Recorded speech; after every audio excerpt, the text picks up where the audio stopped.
High gain. Every guitar player knows it, every guitar player wants it. So today I'm going to be showing you my take on dialing in a massively heavy high gain metal tone. Forgive my sloppy playing, I kind of just woke up, so bear with me. So today I'm going to be working with my Sterling by Music Man Majesty 7-string John Petrucci signature guitar, and we're going to be working with Archetype Gojira from Neural DSP because that is my favorite plugin of all of theirs so far that I've tested for high gain rhythm tones. So we're going to start very simple and keep this as simple as possible. So we're going to start off with Archetype Gojira in the default preset, just as it is when you open this up in default. That's what we're going to start with, and this is how it sounds.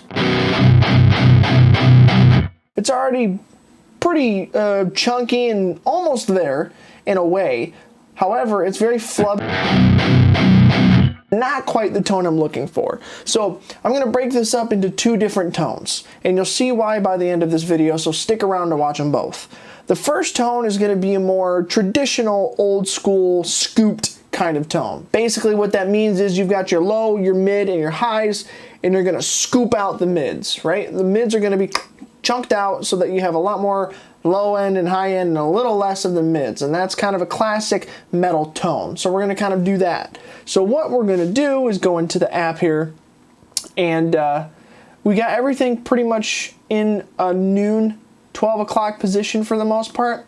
So what we're going to do, I'm going to dial the gain back just a little bit, because too much gain is a bad thing depending on how you want to look at it. I like to be a little more articulate with what I'm playing, so less gain definitely helps that. We're going to go to the low end and leave that at noon. We're going to take the highs, leave that at noon as well. But we're going to take the mids here and we're going to dial those back quite a bit. And you may notice a significant difference. So there's a lot less mids, all right?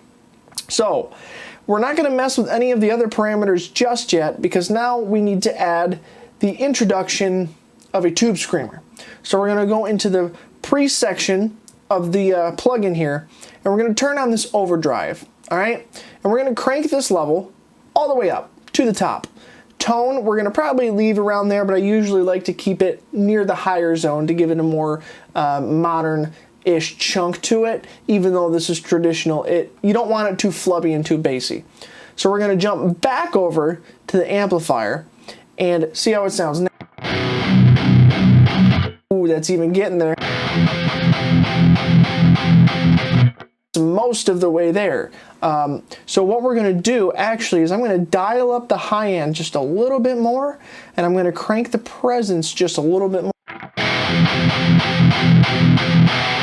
High end fizz.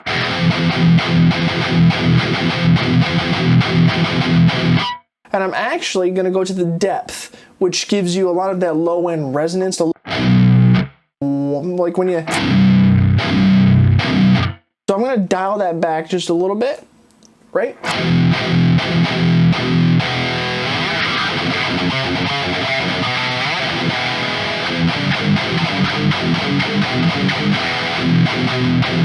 And that's already a pretty fucking badass tone already. So what I'm going to do next, because I think I like where the EQ is so far, we're going to jump over here to the 9-band EQ, and we're going to dial back some of the noise that we don't want. Kind of thinking in a producer mode if you're trying to mix an actual song. So I'm going to dial back 65 Hertz because you don't need that low end with guitar.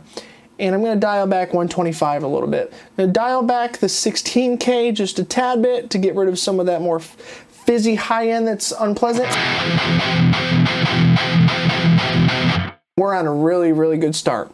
So the next thing you can do, if you really want to, is mess with the cabinet section in any of the Neural DSP plugins, but this is set up with a dynamic 57 on the rim there and a condenser 414. That's usually a really good setup for getting a good tone.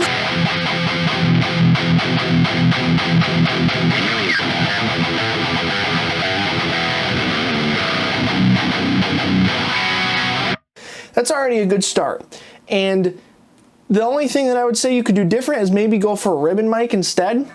I do like the combination of like a 57 with a ribbon. It's another good tone.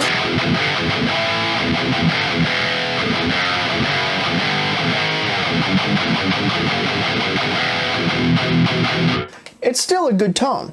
So maybe let's leave the ribbon there for just a little bit. Not even move the mics around at all. We're not going to do any post effects because we don't need that. And for the most part, I think we're done. We can honestly crank up the lows a little bit maybe if we want, and the highs a little more. That's a very thrashy.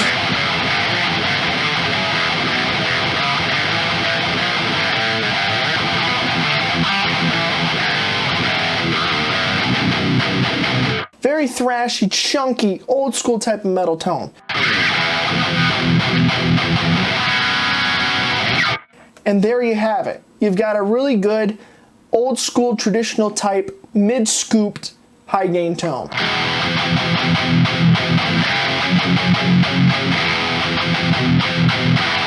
Okay, so the second part of this video is going to be a more modern high gain tone. And there's one key difference that you find with these modern tones these days. So we're going to go back to default, reset from the beginning,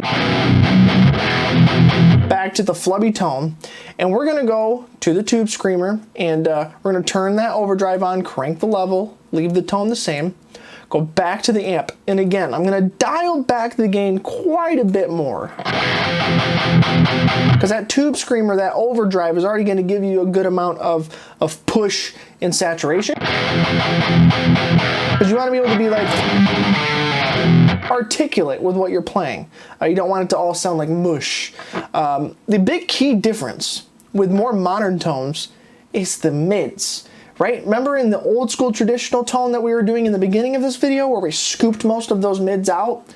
We're kind of going to do the opposite for more of the modern tones because mids are everything these days. And for good reason, I like the sound. So we're going to actually do the opposite. We're going to take the lows, turn them down just a little bit. We're going to keep the highs up there decent. Not really mess with them too much, but those mids we're going to push.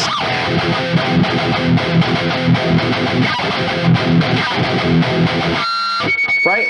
It's that modern kind of genty chonk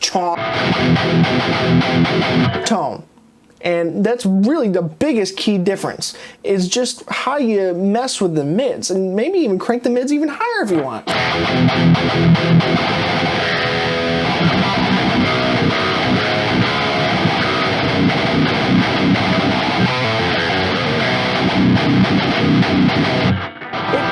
It just works, okay? And especially in a mix setting when you're mixing a song, having those mids which work with a mid-range instrument, this is what it's meant for, it just works really well, and it gives you that punch that you're looking for in a mix. It really gives you that punch. And beyond that, we can go do kind of similar EQ on this 9-band, bring down the 65 hertz, bring down the 125 a tad, bring down the 16K a bit. We could even push the mids over here. We could go over to 1K, push them up just a tad bit.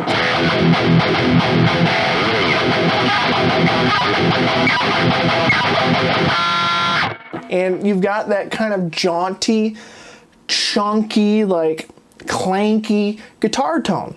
And in the cap section, I don't even think we really need to mess with how it is. I think it just works. And now I could go into like all the different IRs that I have and running different IRs with this, but I wanted to keep this as simple as possible. That could be a whole separate video because I've got IR packs from different companies that they've sent them to me to test out, and I've got like stuff from Get Good Drums with the Zilla cabs and the Cali cabs and stuff like that, which are really great, really great, especially when you're trying to dial in your tone. But to keep this as simple as possible, the mics that are included and the ability to move them around in these Neural DSP applications is way more than good enough. So that's basically where we're going to keep it, and that gives you the tone you're looking for. I'll give you a little play of the newest riff that I learned the other day from Haken, just to give you the modern charm. Ready?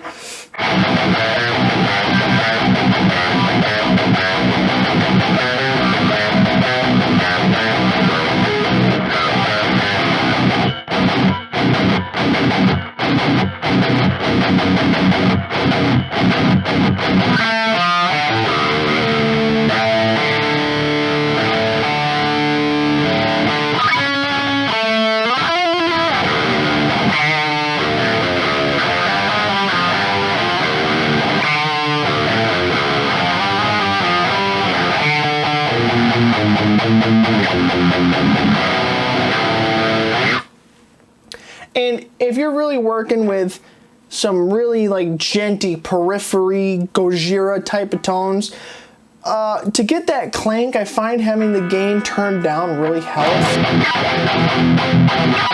But if you really want to, you could just crank that gain up.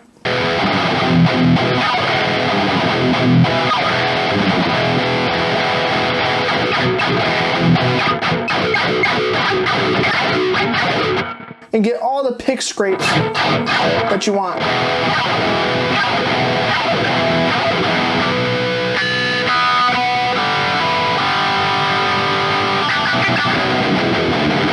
So I hope this helps you just a little bit. This is not a super long video by any means. I just wanted to keep it as simple as possible to help you out if you're trying to figure out how to dial in a good high gain metal tone.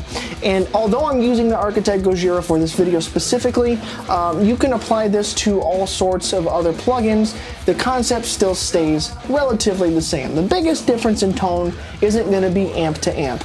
It's going to be cabinet to cabinet, so that's going to be the biggest difference in tone. Otherwise, you're all golden. And the fact that Neuro DSP has pretty much the same mics and stuff throughout all of their plugins, doesn't matter which one you use, they all have the same IRs basically built into them, so no worries there. Let me know if this is a helpful video, if you want to see more things like this, if you want me to do it with some other amps just to show you with the other plugins. Let me know down in the comments, and otherwise, thank you for watching and subscribe.